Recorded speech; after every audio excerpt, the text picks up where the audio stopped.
পনিরের এমন একটা রেসিপি যেটার সাথে থাকলে রেস্টুরেন্ট স্টাইল ডিনার তুমি বাড়িতেই করে নিতে পারবে, আর সেটাও খুব সহজে ঘরে থাকা সামান্য কিছু ইনগ্রিডিয়েন্টস দিয়ে। এই রেসিপিটা ফলো করলে মাত্র 10 মিনিটেই তোমরা বানিয়ে নিতে পারবে restaurant style paneer butter masala. কীভাবে সেটা দেখার জন্য তো পুরো রেসিপিটা দেখতে হবে। ওয়েলকাম টু দ্য শ্রোতাশিনীর কিচেন। পনির বাটার মশালা বানানোর জন্য প্রথমে পনিরগুলোকে কিউব করে কেটে নেব। দেন একটা কড়াইতে পরিমাণ মতো রিফাইন অয়েল দিয়ে নেব। দেন তেল গরম হয়ে এলে দিয়ে দেবো তেলের সাথে কিছুটা বাটার। পুরোটাকে খুব ভালোভাবে মিশিয়ে নিয়ে অ্যাড করে দেবো কিউব করে কেটে রাখা পনিরটা। পনিরগুলোকে আমরা এখানে শ্যালো ফ্রাই করে নেব। পনিরের বাটার মশালার পনির কিন্তু কখনোই ডিপ ফ্রাই হয় না। এরকম একটা হালকা গোল্ডেন কালার চলে এলে আমরা পনিরগুলোকে তুলে একটা পাত্রে আলাদা করে নেব। এবার ওই তেলের মধ্যে আমরা গোটা মশলা হিসেবে দিয়ে দেবো 2টো এলাচ, 2টো দালচিনি আর 2টো লবঙ্গ।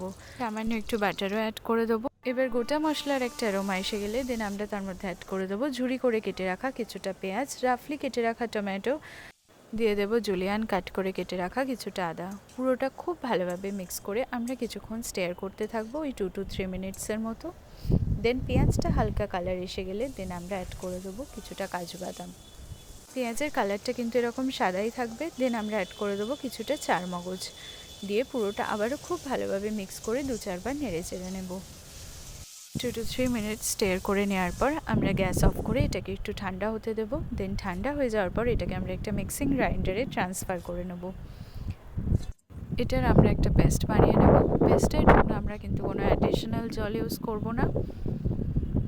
এবার একটা কড়াইতে কিছুটা রিফাইন অয়েল দিয়ে দেব। দেন তেলের মধ্যে অ্যাড করে দেবো 1/2 টিস্পুন হলুদ গুঁড়ো, 1/2 টিস্পুন লাল লঙ্কার গুঁড়ো। পুরোটা খুব ভালোভাবে মিক্স করে নিতে হবে। এই সময় আমাদের ফ্লেমটা লো টু মিডিয়ামে থাকবে। তেলেতে মশলাটা দেওয়ার কারণে কিন্তু এটার কালারটা খুব সুন্দর আসবে। তো পুরোটাকে মিক্স করে নিয়ে দেন আমরা অ্যাড করে দেবো টমেটোর যে পেস্টটা রেডি করে রেখেছিলাম সেটা। পেস্টটা অ্যাড করে পুরোটা খুব ভালোভাবে একবার মিশিয়ে নেব।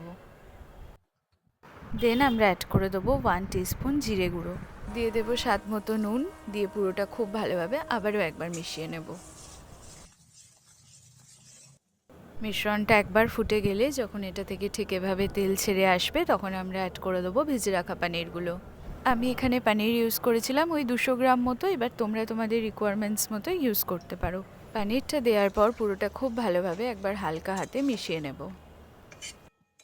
দেন আমরা অ্যাড করে দেবো কিছুটা বাটারটা দিয়ে পুরোটা খুব ভালোভাবে আবারও একবার মিশিয়ে নেব। 4 থেকে 5 মিনিট এটা একটু ফুটে যেতে সময় দেবো। দেন আমরা অ্যাড করে দেবো 1 টেবিল স্পুন ফ্রেশ ক্রিম।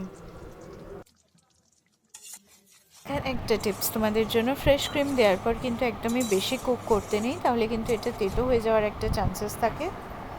তো হালকা হাতে একবার মিশিয়ে নিয়ে আমরা অ্যাড করে দেবো ক্রাশ করে নেওয়া কাসুরি মেথি। কাসুরি মেথিটা দেওয়ার পর পুরোটা খুব ভালোভাবে একবার মিক্স করে নিয়ে গ্যাস অফ করে আমরা একটা কভার করে নেব, যাতে কাসুরি মেথির ফ্লেভারটা পুরোটার মধ্যে খুব ভালোভাবে অ্যাবজর্ব করতে পারে। এভাবে খুব সহজেই রেস্টুরেন্ট স্টাইল পনির বাটার মশালা তুমি বাড়িতেই বানিয়ে নিতে পারবে। তোমরা অবশ্যই একবার এটা ট্রাই করো। আর এরকম সুন্দর সুন্দর রেসিপি পেতে হলে ফলো আর সাবস্ক্রাইব করতে ভুলো না শ্রোতাশিনীর কিচেন। আবার নেক্সট ভিডিওতে দেখা হচ্ছে নতুন কোনো রেসিপি নিয়ে।